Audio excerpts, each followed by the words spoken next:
Hello. Just read Jeremiah chapter 43 this morning. And it's a short chapter today, but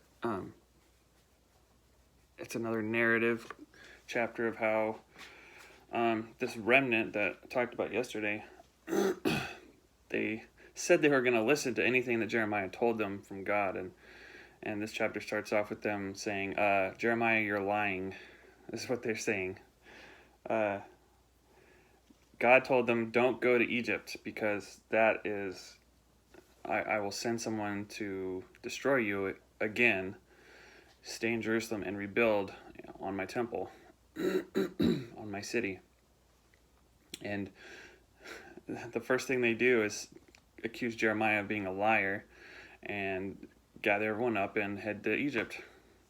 And God tells Jeremiah, take these two stones and put them in the brick kiln, the brick fire, at the city, which is basically where the Suez Canal is.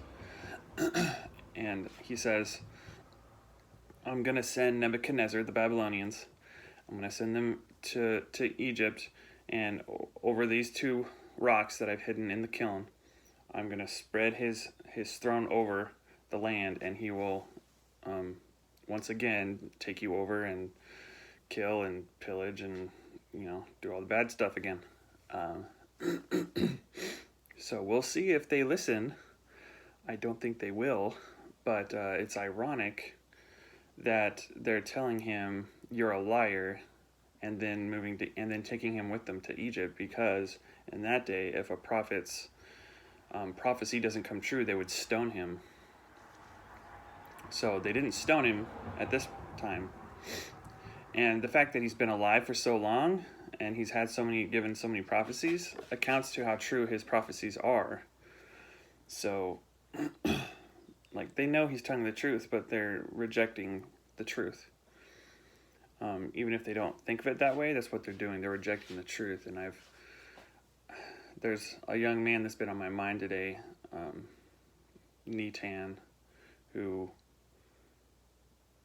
he's hearing the truth from myself and Nathan, and he's rejecting it. And it's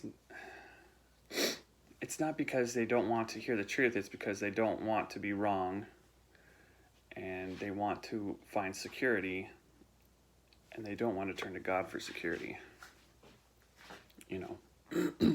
I think that's what the nation of Israel is doing. They want to find security, so they go to Egypt, and they don't want to